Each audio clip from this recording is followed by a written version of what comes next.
जय हिंद बच्चों, welcome back. जैसा कि मैंने आपसे वादा किया था कि आपके लिए मैं क्रैश कोर्स लाऊंगा जो आपके जीएनटी वाले बच्चे हैं और वेटनरी वाले और एनिमल हस्बेंड्री वाले। तो आपकी जो है आगामी एग्ज़ाम आने वाली है, तो मैं चाहता हूं कि आप लोग जो है अच्छे से प्रिपरेशन करें और जो है अपनी रेगुलर क्लासेस लगाए और जो है इन क्वेश्चनों को रट ले। क्योंकि जो मैं आपको आज क्वेश्चन करवाने वाला गाइस, यह है आपके प्रीवियस ईयर में पूछे गए क्वेश्चन। तो यह क्वेश्चन आना 100% श्योर है। ठीक है गाइस, तो यह क्वेश्चन और इसी के अकॉर्डिंग जो मैं आज क्वेश्चन आपको बता रहा हूँ गाइस, तो इसी के अकॉर्डिंग आप लोग पढ़ाई करें ताकि जो है आपका सिलेक्शन निश्चित हो जाए। बहुत से विद्यार्थी अभी देखा मैंने कट ऑफ बनाया, एनालिसिस किया, जिसके अनुसार बहुत से विद्यार्थियों का सिलेक्शन नहीं हो पाया है। तो मैं उनके लिए चाहता हूँ कि आप सभी विद्यार्थी इन क्वेश्चनों को अच्छे से अटेम्प्ट करें और आप लोग जो है इन्हें याद करें। इसलिए मैं चाहता हूँ कि आपको इसका पीडीएफ भी मैं दे दूंगा, आप लोग परेशान मत होइएगा। आप लोग जो है आप लोग जो है अगर आप लोग क्वेश्चन इसे अटेम्प्ट करते हैं तो आप ही को इसका बेनिफिट मिलने वाला है। तो चलिए मैं स्टार्ट करता हूँ आज के यह क्वेश्चन। तो मैं चाहता हूँ कि आप लोग ज़्यादा से ज़्यादा संख्या में इन्हें शेयर जरूर करेंगे। जो आपके आगामी एग्जाम में सभी विद्यार्थी ध्यान रखें कि आपकी जीएनटी और पीएनएसटी ऐसी एग्जाम में अभी आपकी होना है, तो आप लोग इसे याद जरूर करेंगे। चलिए, उस जिन का नाम बताएं जो जिन एक सेट के ट्रांसक्रिप्शन को बंद या चालू करने में शामिल होता है। चलिए बताइएगा इसका राइट आंसर आपने क्या प्रयास किया है। नियामक जीन या फिर प्रचालक जीन होगा, एक्साजीन होगा, स्ट्रोन्स होगा। तो देखिए इसका राइट आंसर आपने क्या प्रयास किया है। तो आपको प्रयास भी करना है गाइस, कमेंट्स भी हमें आप लोग कर सकते हैं। ठीक है गाइस। चलिए तो देखते हैं इसका राइट आंसर क्या होगा। तो देखिए इसका राइट आंसर मैंने नीचे लिख दिया है। तो इसका राइट आंसर आपका ऑप्शन नंबर ए होगा। क्या होगा इसका right answer? Option number A, niacin gene होगा। तो इसे आप लोग नोट डाउन कीजिएगा, बार बार प्रयास कीजिएगा। समझ ना आए तो मुझे कमेंट से जरूर कीजिएगा। चलिए बढ़ते हैं नेक्स्ट क्वेश्चन की ओर। नेक्स्ट क्वेश्चन देखते हैं क्या है। तो नेक्स्ट क्वेश्चन आपसे पूछा गया है, क्वेश्चन जो है प्रीवियस ईयर के हैं। मैं अभी आपको बता दूंगा, इस जो आपका 2000 जो अभी वाला पेपर हुआ, ये 2020 वाला ही क्वेश्चन है। जो अभी आपने दिया है वही क्वेश्चन मैं आपको करवा रहा होगा इस। ठीक है, इसके अकॉर्डिंग मैं बाद में क्वेश्चन कराऊंगा आपको। पहले जो प्रीवियस ईयर में आपको क्वेश्चन में पूछे गया है वही क्वेश्चन मैं आपको करवा रहा हूँ। उसके बाद इसी के अकॉर्डिंग मैं पेपर सेट करूंगा आपके लिए, फिर उसके बाद आपको वह क्वेश्चन भी पढ़ाऊंगा। देखिए, अनुवांशिक सामग्री का सबसे महत्वपूर्ण गुण क्या होना चाहिए। तो देखिए इसमें आपके पास चार ऑप्शन है। चार ऑप्शन में आपको बता दूं, प्राकृतिक बनने में क्षमता होनी चाहिए, या फिर फ्लैक्सिबल होना चाहिए, हेलिकल होना चाहिए।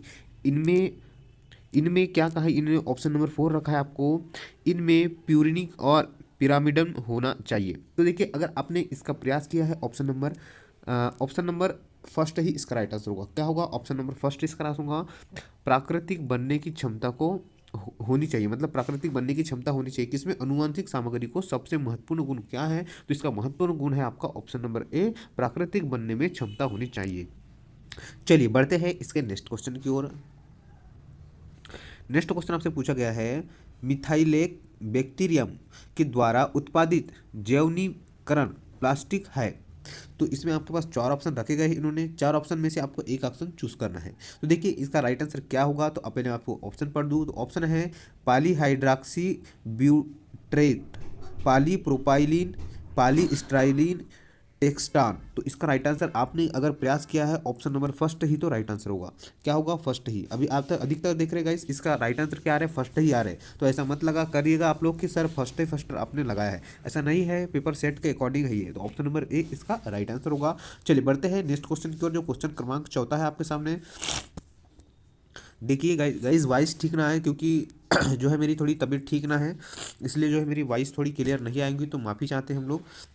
देखिए नेक्स्ट क्वेश्चन, देखिए क्वेश्चन नंबर 4 आपके सामने है, cry 3A gene encoding protein नियंत्रक कहते हैं। तो इसके सामने है आपका ऑप्शन है आपके सामने, ऑप्शन है कोलोरो आलू बिटल, या फिर कार्न रूडवर्म, कार्न बोरेर, या फिर काटन बार्ल वार्म। तो देखिए आपके सामने चार ऑप्शन रखे गए हैं इनके द्वारा। तो आपने अगर ऑप्शन प्रयास किया है, इसका ऑप्शन नंबर फर्स्ट क्या है?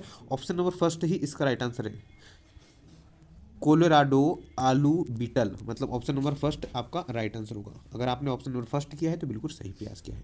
सभी क्वेश्चन इंपॉर्टेंट है गाइस, मैं आपको बता रहा हूँ, मैं आपको प्रीवियस ईयर ही क्वेश्चन करवा रहा हूँ। यहाँ पर कोई जो है आपको गलत क्वेश्चन नहीं करवाए जा रहे। आपको मैं बता दूंगा कि आपको यह डाउनलोड भी कहाँ से करना है, आप लोग खुद ही इसे डाउनलोड भी कर सकते हैं। ठीक है, इस तो परेशान मत होइएगा।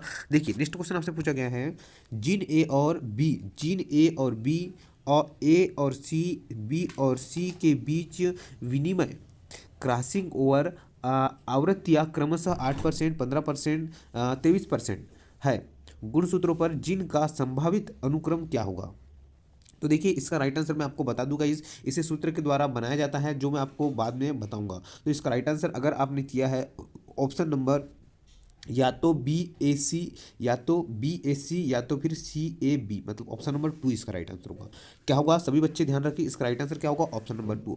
चलिए नोट डाउन करना है गाइस, बहुत ही इंपॉर्टेंट क्वेश्चन है, आपको श्योर है 100% श्योर करके बता सकते हैं गाइस कि आपको यह क्वेश्चन जरूर से जरूर मिलेंगे। अगर आपको यहाँ से आपका जैसे कि 100 मार्क्स है, यहाँ से आपके 20 क्वेश्चन भी आते हैं तो गाइस आपकी बहुत बड़ी बात है, क्योंकि आपका सिलेक्शन जो मैं बता रहा हूँ, आपको सिलेक्शन ज़्यादा मार्क्स नहीं लाना है, आपको 60 प्लस मार्क्स लाना है। कितने मार्क्स, 100 का क्वेश्चन है तो आपको 60 प्लस मार्क्स लाना है, तो इसी के अकॉर्डिंग आप लोग ध्यान रखिए और इसे पढ़िएगा। चलिए नेक्स्ट क्वेश्चन आपके लिए, किस पौधे की पत्तियों के आर्क में डेंगू बुखार के दौरान ब्लड प्लेटलेट काउंट बनने के लिए उपयुक्त माना जाता है।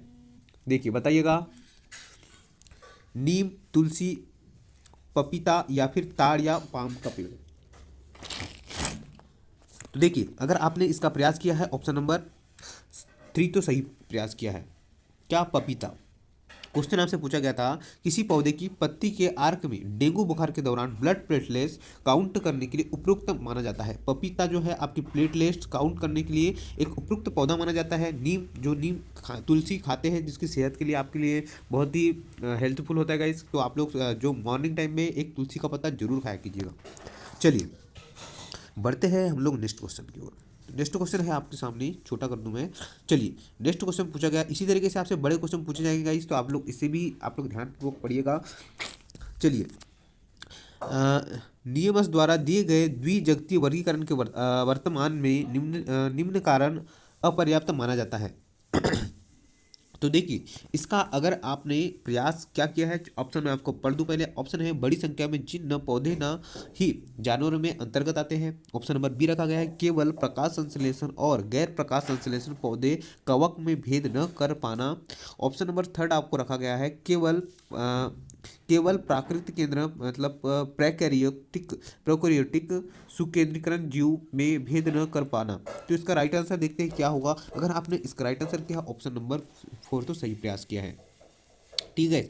उपरोक्त दिए गए ऑप्शन आपके सभी सही है, तो उपरोक्त 4 इसका राइट आंसर होगा। चलिए नेक्स्ट क्वेश्चन की ओर बढ़ते हैं हम लोग। नेक्स्ट क्वेश्चन देखिए क्या पूछा गया आपसे। क्वेश्चन पूछा गया आपसे निम्नलिखित में से किस पौधे का पराग शोषण संबंधी गंभीर समस्याओं के कारण के रूप में माना जाता है। तो यह होगा आपका पेंथेनियम, पेंटाइन या फिर क्रीकर या फिर उपरोक्त सभी। देखिए इसका प्रयास क्या है, तो इसका राइट आंसर आपके लिए होगा ऑप्शन नंबर फर्स्ट। क्या होगा, ऑप्शन नंबर फर्स्ट पार्थेनियम। क्या होगा, ऑप्शन नंबर फर्स्ट इसका राइट होगा। और सभी विद्यार्थी ध्यान रखेंगे, अगर आप लोग का यहाँ पर नेगेटिव मार्किंग नहीं होगा, मतलब आपका जो है माइनस मार्किंग नहीं होगा। आपको टाइमिंग भी बहुत दिया जाता है, इनके द्वारा 3 घंटा दिया जाता है। क्वेश्चन भी आपको पास 100 रहते हैं, तो आप लोग क्वेश्चन पढ़ के आप लोग 2 से 3 बार इसे अटेंड भी कर सकते हैं, क्योंकि यहाँ नेगेटिव मार्किंग नहीं रहती। आप लोग कोई भी ऑप्शन को चूज़ कर सकते हैं, पर कैसे आपको ऑप्शनों को चूज़ करना है, कैसे आपको ऑप्शन को क्रॉस करना है, जब आपका एग्जाम टाइम आएगा जब बताऊँगा, ठीक है, जब हम उस पर चर्चा करेंगे। अभी तो आप लोग इन क्वेश्चनों को याद करना है, इनको रट ही लेना है। चलिए क्वेश्चन है आपके सामने 9वां क्वेश्चन आपसे पूछा गया है। क्वेश्चन है हार्मोन्स का सहक्रियात्मक क्रियापद निम्न के स्थिति के संदर्भ में करता है।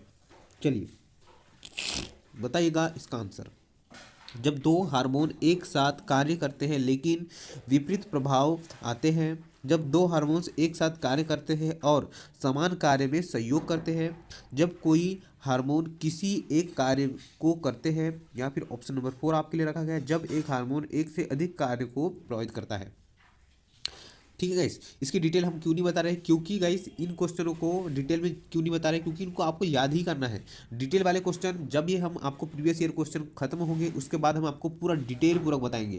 क्या पूरा डिटेल पूर्वक पढ़ाएंगे गाइस, तो यह क्वेश्चन इसी के अकॉर्डिंग आपको पढ़ना है, इसलिए मैं यह क्वेश्चन आपको जल्दी जल्दी करवा रहा हूँ, ठीक है। तो चलिए बढ़ते हैं इसके आंसर की ओर। तो अगर आपने इसका प्रयास किया जब 2 हार्मोन्स एक साथ, मतलब ऑप्शन नंबर 4 इसका राइट आंसर होगा। करेक्ट आंसर क्या होगा, ऑप्शन नंबर 4 जब एक हार्मोन्स एक साथ अधिक कार्य को प्रभावित करता है। ऑप्शन नंबर 4 आपने लगा लिया होगा। चलिए बढ़ते हैं हम लोग नेक्स्ट क्वेश्चन की ओर। नेक्स्ट क्वेश्चन देखते हैं क्या, जो क्वेश्चन क्रमांक 10 है आपके सामने। क्वेश्चन क्रमांक 10 पूछा गया है, क्या होता है जब भोजन को सूक्ष्म जीव वृद्धि को रोकने हेतु निर्जलीकरण द्वारा नमी की मात्रा कम करता है। तो ऑप्शन नंबर आपके सामने फर्स्ट रखा गया है, भोजन में केवल विलेय की सांद्रता बढ़ती है। भोजन में विलेय की सांद्रता बढ़ती है और जल की सांद्रता घटती है। विलेय की सांद्रता घटती है और जल की सांद्रता बढ़ती है। जल की मात्रा समान रहती है। तो देखते हैं इसका राइट आंसर क्या होगा। तो अगर आपने इसका प्रयास किया है ऑप्शन नंबर 2 तो बिल्कुल सही प्रयास किया है। क्या होगा इसका राइट आंसर होगा भोजन में विलेय की सांद्रता बढ़ती है और जल की सांद्रता घटती है। तो ऑप्शन नंबर सेकंड इसका राइट आंसर होगा। चलिए बहुत ही महत्वपूर्ण क्वेश्चन है। नेक्स्ट क्वेश्चन क्यों बढ़ते हैं गाइस। नेक्स्ट क्वेश्चन है आपके लिए। नेक्स्ट क्वेश्चन इन्होंने आपसे पूछा है, छोटा कर दे थोड़ा, चलिए दिख रहा होगा आपको। नेक्स्ट क्वेश्चन है आपका इमर्सन प्रभाव निम्न में संबंधित है। जो आपका इमर्स प्रभाव है वो किससे संबंधित है आपको बताना है। चलिए देखिए ऑप्शन है आपके सामने। मोनोक्रोमेटिक प्रकाश की उपस्थिति में प्रकाश संश्लेषण की क्वांटम उपलब्धि में। ऑप्शन नंबर 2 आपके सामने रखा है जब दो अलग अलग तरंगदैर्घ्य की रोशनी एक साथ प्रदान की जाती है तब प्रकाश संश्लेषण की क्वांटमी उपलब्धि में कमी। ऑप्शन नंबर 3 आपसे रखा गया उच्च प्रकाश तीव्रता में उपस्थिति में प्रकाश संश्लेषण की क्वांटमी उपलब्धता में कमी। तो देखिए इसका राइट आंसर क्या होगा। ऑप्शन नंबर 4 भी आपके सामने पढ़ दूं है। ऑप्शन नंबर 4 रखा गया जब दो अलग अलग तरंगदैर्घ्य की रोशनी एक साथ प्रदान की जाती है तब प्रकाश संश्लेषण की क्वांटमी उपलब्धि में वृद्धि।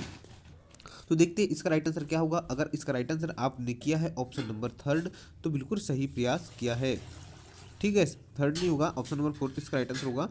क्या होगा ऑप्शन नंबर 4। चलिए ऑप्शन नंबर 4 इसका राइट आंसर होगा। चलिए नोट डाउन करना है सभी क्वेश्चनों को, मैं कह रहा हूँ गाइस आपको बहुत ही इन्हें याद करना है, रट लेना है आपको, क्योंकि इससे बाहर क्वेश्चन कोई आएगा भी नहीं। चलिए और इसी के अकॉर्डिंग आप लोग पढ़िए तो आपको ज़्यादा से ज़्यादा बेनिफिट होगा।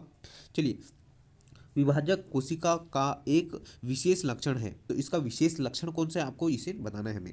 चलिए ऑप्शन है आपके सामने बड़े अंतरा कोशिकीय स्थान, बड़ी रिक्तिका, मोटी कोशिका भित्ति, रिक्तिकाहीन संघ कोशिका द्रव। तो इसका राइट आंसर होगा ऑप्शन नंबर 4 ही इसका राइट आंसर होगा। क्या होगा ऑप्शन नंबर 4 ही इसका राइट आंसर होगा। आपको थोड़ा ध्यानपूर्वक पढ़ना है। अगर आपने इसका प्रयास किया है ऑप्शन नंबर 4 तो बिल्कुल सही प्रयास किया है। रिक्तिकाहीन संघ कोशिका द्रव, इसका राइट आंसर होगा आपका ऑप्शन नंबर 4। चलिए बढ़ते हैं हम लोग नेक्स्ट क्वेश्चन की ओर। नेक्स्ट क्वेश्चन आपसे पूछा गया है निम्नलिखित में से किन वैज्ञानिकों की जोड़ी ने डीएनए प्राकृतिक और अर्ध रूढ़िवादी विधा को साबित किया है। तो यह क्या है मिलर उरे, मैक्सलन और स्टाल, ह्यूगो और कोरेन, या फिर हर्ष और चेक। तो यह उसका वैज्ञानिक का आपको नाम बताना है जिन्हें प्राकृतिक की अर्ध रूढ़िवादी विधा को साबित किया है। तो यह है आपका, यह जो वैज्ञानिक है उनका नाम क्या है, मसलसन और स्टाल। ऑप्शन नंबर 2 इसका राइट आंसर होगा, मसलसन और क्या है स्टाल। तो आपको इसे ध्यानपूर्वक समझना है। चलिए बढ़ते हैं नेक्स्ट क्वेश्चन की ओर। नेक्स्ट क्वेश्चन आपसे पूछा गया है निम्नलिखित में से कौन सा पारिस्थितिकी पिरामिड हमेशा सीधा होता है। बायोमास और ऊर्जा दोनों का पिरामिड, संख्या के पिरामिड, ऊर्जा के पिरामिड, बायोमास के पिरामिड। तो इसका राइट आंसर देखते हैं क्या होगा। अगर आपने इसका प्रयास किया है ऑप्शन नंबर होगा इसका राइट आंसर ऊर्जा के पिरामिड, मतलब ऑप्शन नंबर 3 इसका राइट आंसर होगा। ठीक है, ऑप्शन नंबर 3 इसका राइट आंसर होगा। चलिए बढ़ते हैं हम लोग नेक्स्ट क्वेश्चन की ओर। तो नेक्स्ट क्वेश्चन आपसे पूछा गया है ताजे फलों और सब्जियों में ऑक्सीडेटिव एंजाइम निम्न के लिए ऑक्सीजन का उपयोग करते हैं। फलों और सब्जियों को ताज़ा रखने में इनमें से कोई नहीं, चयापचय करने हेतु, या फिर मोटाबोलाइज, फलों और सब्जियों को पोषित सामग्री को बढ़ाने हेतु। तो इसका राइट आंसर क्या होगा। तो इसका राइट आंसर होगा आपका ऑप्शन नंबर 3। क्या होगा मेटाबॉलिज्म जो क्रिया होती है वही इसका राइट आंसर होगा। इसे आप लोग नोट डाउन करेंगे। ठीक है, तो क्वेश्चन कैसे लगे मुझे कमेंट्स करके बताएं। ये आज हमारी फर्स्ट क्लास है इसलिए जो गाइज मैं थोड़ा कम ही क्वेश्चन बता रहा हूँ, आपके लिए बना रहा हूँ। 15 ही क्वेश्चन मैंने अटेम्प्ट किया आपके लिए। अगर आपको ऐसा लगता है कि सर हमारे लिए और क्वेश्चन लाइए आप लोग, तो हम ज़्यादा से ज़्यादा क्वेश्चन यह बताएंगे। तो आप जो है आप ही जो है हमें कमेंट्स करके बता सकते हैं कि सर क्वेश्चन अच्छे लगे हमें, हम लोग इन्हें याद करेंगे। हम आपके लिए मेहनत कर रहे हैं तो आपको भी हमारे लिए मेहनत करना है। अगर आपको एग्ज़ाम क्वालिफाई करना है, अच्छे मार्क्स लाना है, क्योंकि गाइस जीएनटी विशेष रूप से जीएनएसटी और पीएनएसटी इसके लिए मैं खास करके यह वीडियो बनाया है क्योंकि उनके आगामी एग्ज़ाम है। तो मैं चाहता हूँ कि ज़्यादा से ज़्यादा बच्चा सिलेक्शन ले और अपनी अपनी गवर्नमेंट जॉब, तो श्योर है कि इसमें गवर्नमेंट जॉब लगती है। मैंने वीडियो बना लिया है तो आप लोग जो है इसे एक एक विद्यार्थियों को तक सेंड करेंगे। आज थोड़ा सेहत भी मेरी ठीक नहीं लग रही गाइस, इसलिए थोड़ा मैं आपके लिए कम क्वेश्चन बनाया है, पर मैं आशा करता हूँ कि आपके लिए मैं डेली क्वेश्चन लाऊंगा तो आप लोग इसे याद जरूर करेंगे। चलिए, जय हिंद, जय भारत।